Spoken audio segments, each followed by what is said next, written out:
Morgan and Abe approached me about 2 weeks ago, I think, about making a documentary about making mincemeat and about the wedding. And so they are making a documentary called, the working title is Mincemeat and a Wedding. We like it. And since mincemeat is in fact a conglomeration of a wide variety of ingredients, it's very fitting for this group. And I don't mean any, there's no hidden meaning there either. So one of our traditional family foods for the holidays was always mincemeat, and that came, at least in my mind, came from my grandmother, Maud Ludington Burt. The recipe that I grew up with on the recipe card says Grandma Burt's mincemeat recipe, and that's my father's mother. Her name was Maud Ludington Burt, and I have 2 cards, and she obviously had those cards for a long, long time. I remember these recipe cards being the ones my mother used, and so those cards go back to at least the 40s.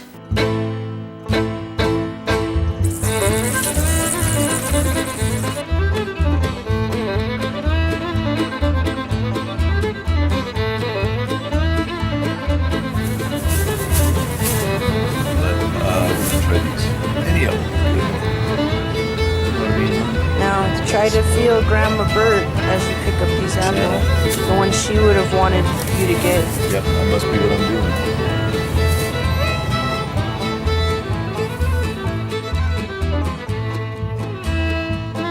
doing. She was pretty strong in sort of in her opinions and her will, but not in a way that was domineering. She would have been pretty happy about it. Most of my experience in having this food and making this recipe is a relationship with my mother, my own mother, Elizabeth Kenny Burt. She liked to bake it at the holidays, and she would just be overjoyed. First of all, that I was making, this or taking part in this project to make this, and the carrying on of that tradition would mean a tremendous amount to her. But that's who I associate making it with, because I have in the past actually made this recipe with her. Ken's family and his mother always made it.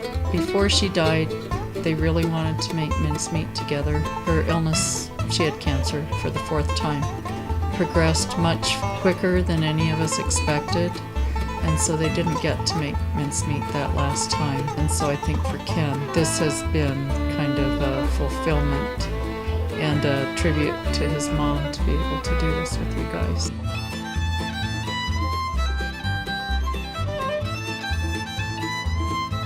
Tradition and ritual are really important to humans. I mean, we want to come together at special times, and we want to mark those special times with something.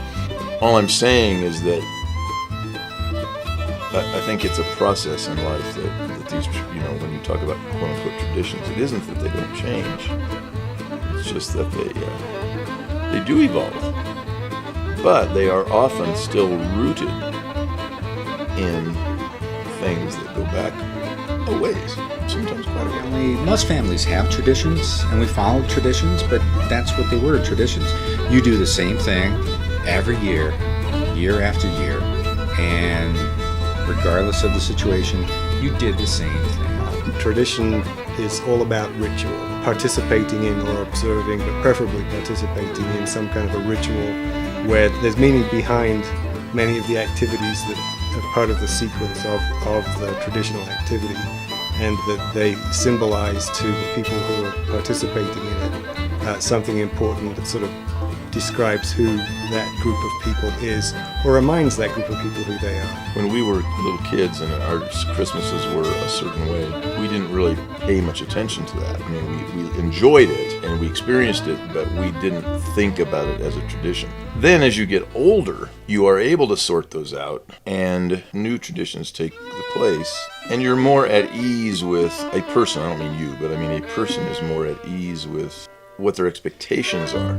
By participating in that ritualistic sequence of events together, you are sort of all acknowledging and commemorating something really important that's meaningful to that particular community. We're a species that needs ritual and tradition, and the bringing together of people around certain ideas, constructs, foods,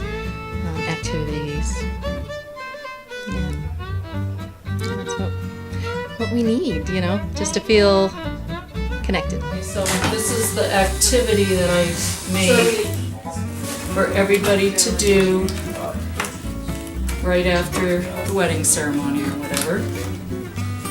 And tell us why you chose to do a wedding. Because I think that people weave in and out of each other's lives, and at a wedding we're weaving two families together, and all of the people that will be here are part of our family.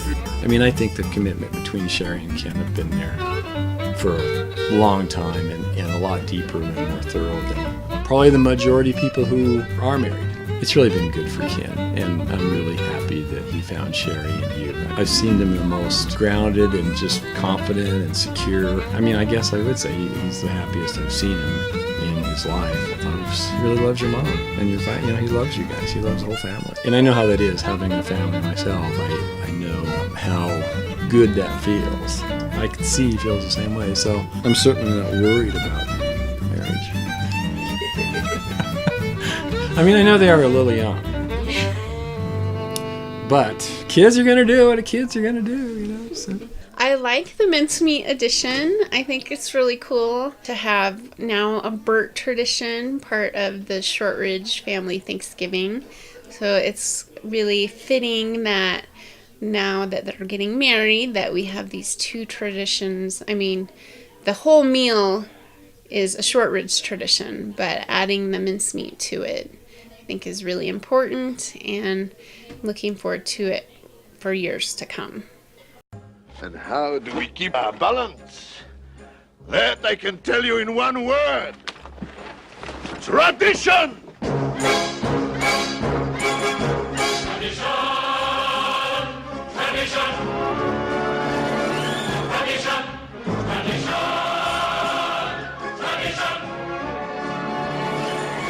I grew up with this being one of the traditional meals of our family, and actually when I was a kid I didn't really like the taste of the mincemeat pie very much, and my father on the other hand just absolutely loved it.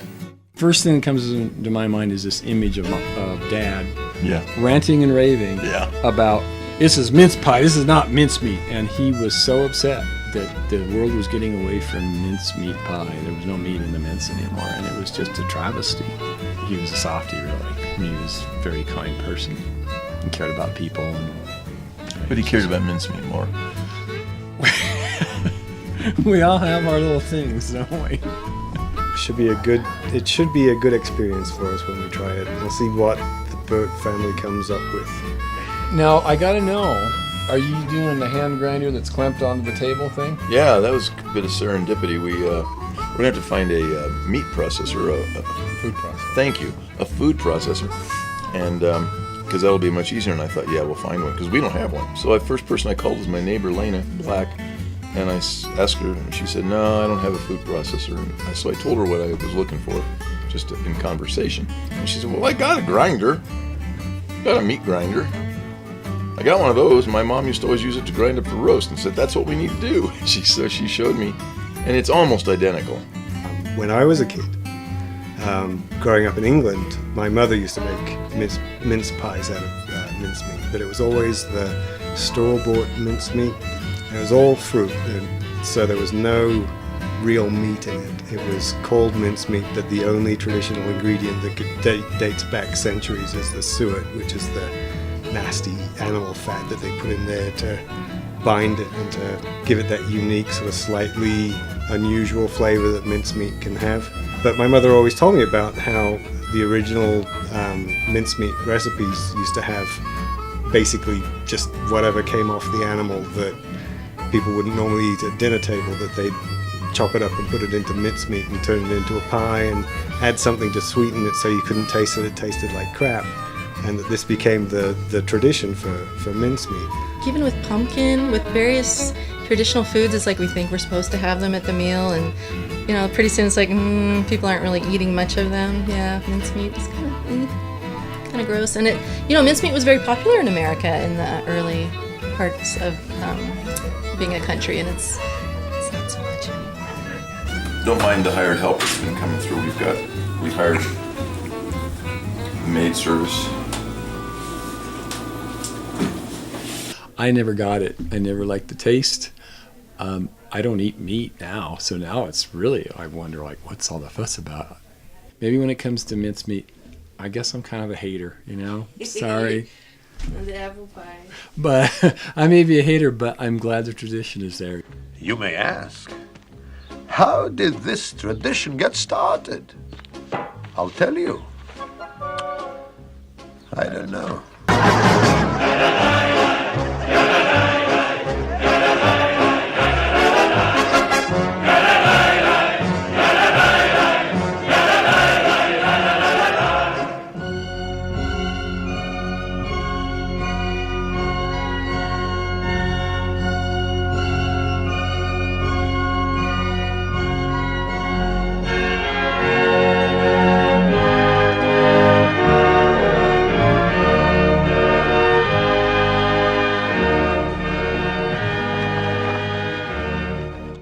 Try that.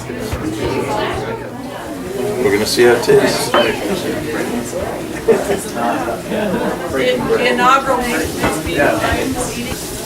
It's not bad. Flavor-wise, what are we tasting in the flavors? Raisins? Texture-wise, is it crispy? Oh No. no, it's firm, but not too firm.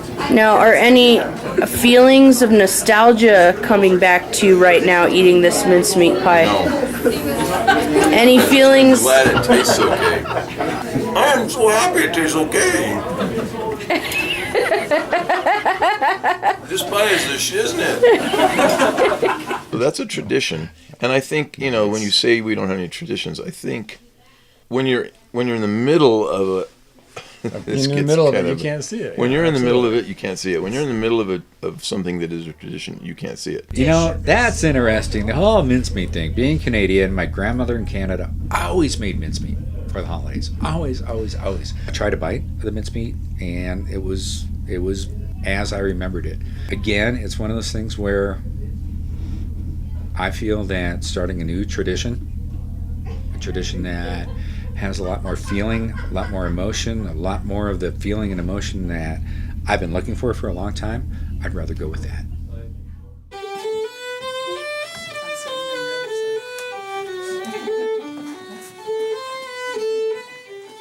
Marriage is an authentic weaving together of families of two souls with their individual fates and destinies of time and eternity.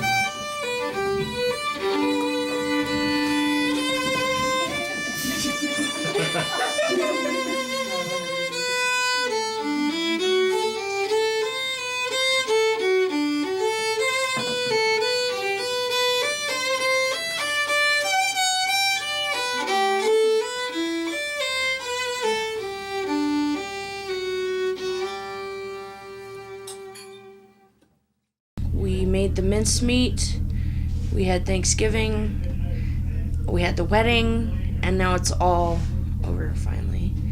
I've learned one thing that I think it was Lucian said, that when you're in the middle of a tradition, you don't know it. And so that kind of made me open my eyes and see that we have a lot of traditions that we don't even think about. And yeah, there's the Dawning's cranberry butter, Grandpa Jack's fried turkey. We had the mincemeat, which is now a new tradition. It went over pretty well. But we have a whole bunch of other traditions too. But it's a tradition. And because of our traditions, every one of us knows who he is. It's been wonderful. Everybody has worked together and gotten along well, and everybody has jumped in to help and just made a really great fun time very possible.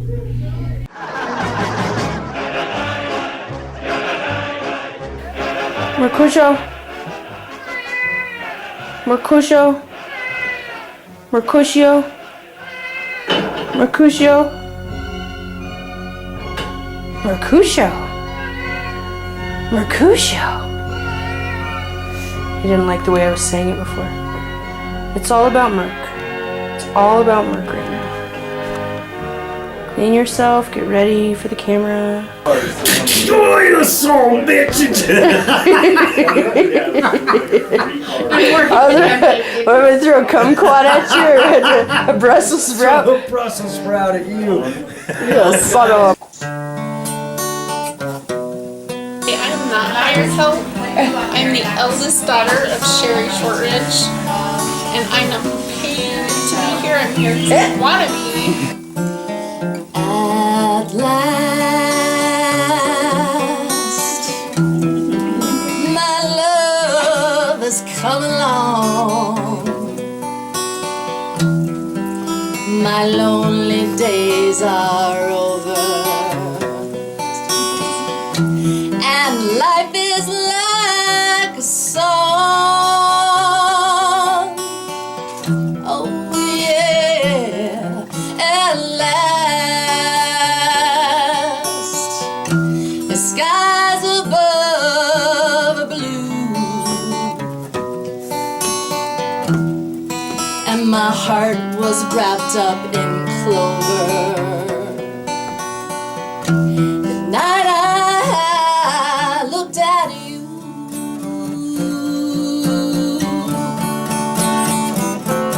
I found a dream that I could speak to, a dream that I could call my own. I found a thrill to press my cheek to, a thrill that I've never known. Oh yeah, yeah, you smiled. Oh, and then the spell was cast, and here we are in heaven, where you are mine at last, where you are mine at last. So, Merc and Burt, fuck you. I'm not.